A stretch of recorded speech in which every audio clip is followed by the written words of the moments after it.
After a routine checkup, the doctor smiled kindly at the elderly couple sitting across from him. "Physically, you're both in great shape," he assured them. "But at your age, you might find it helpful to start writing things down. It'll help with memory." The couple nodded, thanked the doctor, and went home. A few nights later, they were sitting in the living room watching TV when the old man suddenly stood up.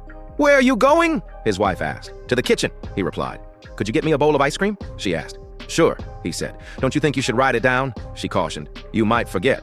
"I can remember a bowl of ice cream," he grumbled. "All right," she said. "I'd also like some strawberries on top." He sighed. "Ice cream with strawberries. Got it. And whipped cream, too," she added. "Better write it down or you'll forget." Now visibly irritated, he snapped. "I don't need to write it down. Ice cream, strawberries, whipped cream, I got it." He huffed off into the kitchen. 20 minutes later, he returned and proudly placed a plate in front of her. Bacon and eggs. She stared at it in disbelief, then looked up at him, furious. "You see?"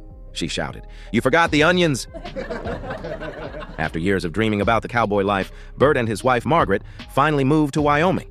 One day, while walking through town, Bert spotted a sale on authentic cowboy boots. This was his chance. He bought a pair, rushed home, and put them on immediately. Strutting into the kitchen, he stood tall, hands on his hips. "Notice anything different about me, Margaret?" he asked with a proud grin. Margaret barely looked up from her newspaper. "Nope." Bert frowned. Clearly, she wasn't getting it.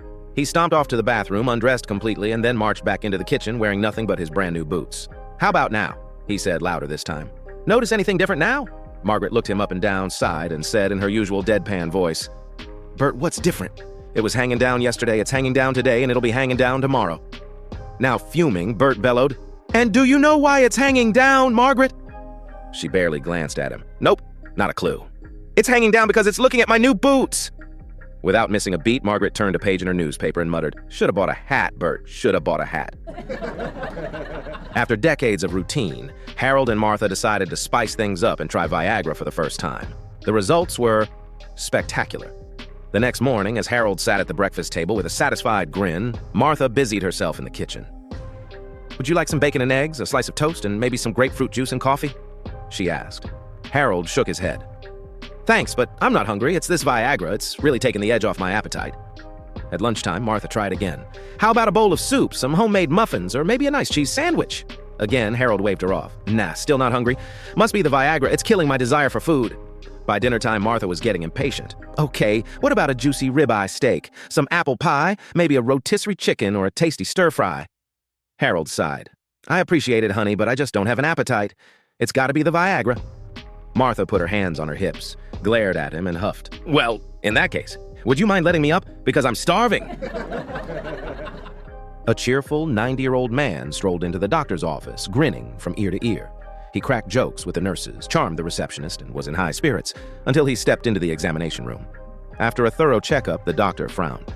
"You're in decent shape for your age, but you need to start eating better. Your health isn't as great as you think."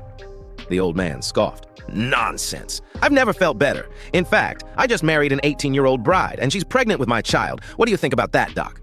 The doctor leaned back in his chair, considering the statement. Then, with a knowing smile, he said, "Let me tell you a story. I have an elderly friend who's been a hunter all his life, never misses a season. One morning, in a rush to leave, he accidentally grabbed his umbrella instead of his gun. When he got to the creek, he saw a rabbit sitting there. Instinctively, he raised his umbrella, shouted, 'Bang, bang!' And to his surprise, the rabbit dropped dead." The old man frowned. "Well, obviously somebody else shot that rabbit." The doctor grinned. "My point exactly." Two buddies were hanging out, casually chatting about sex with their girlfriends. The first guy leaned in and said, "Dude, have you ever tried doing it in the other hole?" His friend's eyes widened in shock. "Are you crazy? She could get pregnant that way." As she walked through the supermarket aisles, a young woman couldn't help but notice an elderly lady trailing behind her. At first, she dismissed it as a coincidence, but as she moved from aisle to aisle, the old woman stayed close. By the time she reached the checkout line, the elderly lady stepped in front of her and turned with a sad smile. "I'm so sorry if I made you uncomfortable," she said gently. "It's just, you look so much like my daughter who passed away recently." The young woman's heart softened. "Oh, I'm so sorry for your loss," she said sincerely. "Is there anything I can do for you?" The old woman hesitated, then smiled hopefully. "Well, as I leave, would you mind saying, 'Goodbye, Mother'? It would mean so much to me." Touched by the request, the young woman nodded. "Of course I can do that." As the old woman finished her transaction and walked toward the door, the young woman called out warmly, "Goodbye, Mother." The old lady waved, dabbing at her eyes as she exited. Feeling a small sense of joy at brightening someone's day, the young woman turned back to the cashier, only to see the total on the register was nearly $100 more than it should be. "Wait, that can't be right. I only have a few items," she said, confused. The cashier gave her an apologetic look. "Your mother said you'd be paying for her groceries." 90-year-old George arrived for his annual checkup, feeling spry and cheerful as ever. After reviewing his test results, Dr. Darnes smiled and said, "Well, George, physically, you're in great shape. But tell me, how are you doing emotionally? Are you at peace with yourself? How's your relationship with God?" George beamed. "Oh, Doc, God and I are tight. Real close. In fact, he looks out for me in the most incredible ways." Intrigued, the doctor leaned in. "Oh, how so?" "Well," George said proudly, "God knows my eyesight isn't what it used to be. So he's fixed it so that when I get up in the middle of the night to go to the bathroom, poof, the light turns on automatically. And when I'm done, poof, the light goes off. Just like that. Ain't that something?" Dr. Darnes was amazed. "That's incredible, George. Truly a miracle."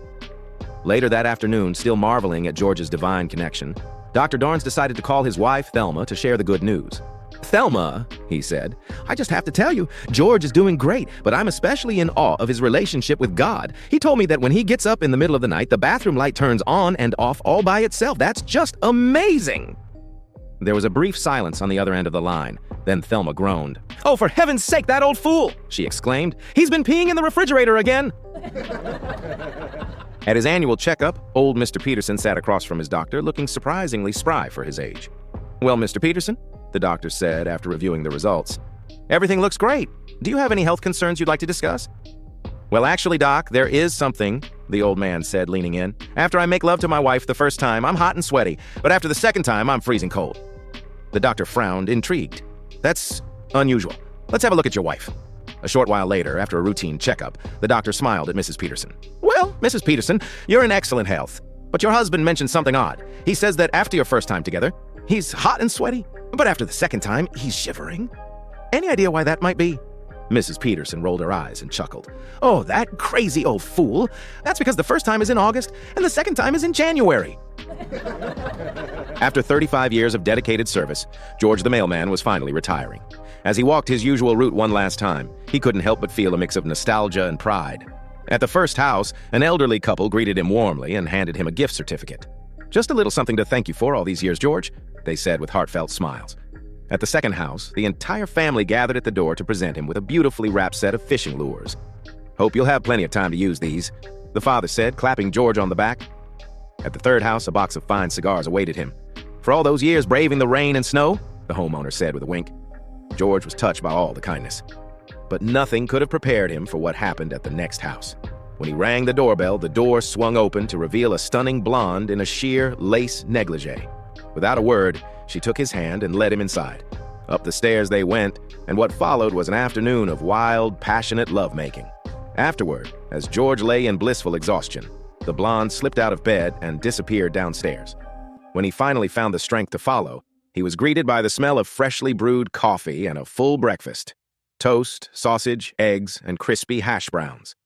As he reached for his second cup of coffee, George noticed a dollar bill tucked beneath it. Confused, he picked it up and looked at the blonde. "This has all been incredible," he said. "But what's the dollar for?" She flashed him a sweet smile. "Well," she explained, "last night I asked my husband what we should give you for your retirement. He said, 'Screw him, give him $1.' She leaned in with a playful grin. "The breakfast part was my idea." There was a man who took exceptional care of his body. He lifted weights religiously, jogged 6 miles every morning, and followed a strict diet. His hard work paid off. He was in peak physical condition, lean and tanned from head to toe. Well, almost. One day, while admiring himself in the mirror, he noticed something peculiar. He was tanned everywhere except for one rather important area. Determined to fix this glaring flaw, he devised a plan. The next day, he went to the beach, found a quiet spot, stripped down completely, and buried himself in the sand, leaving only the untanned part exposed to the sun. As he lay there, soaking up the rays, 2 elderly ladies happened to be strolling along the shore. One of them, who walked with the help of a cane, suddenly stopped and squinted at the unusual sight in front of them. "Well, would you look at that?" she muttered. Curious, she leaned forward and gave the protruding object a gentle poke with her cane. Then she nudged it side to side. After a moment, she sighed and shook her head. There is just no justice in the world. Her friend, puzzled, asked, "What do you mean?" The old lady sighed again. "Well, when I was 20, I was curious about it. When I was 30, I enjoyed it. When I was 40, I asked for it. When I was 50, I paid for it. When I was 60, I prayed for it. When I was 70, I forgot it even existed. She let out an exasperated huff. And now that I'm 80, the darn things are growing wild on the beach, and I'm too old to squat.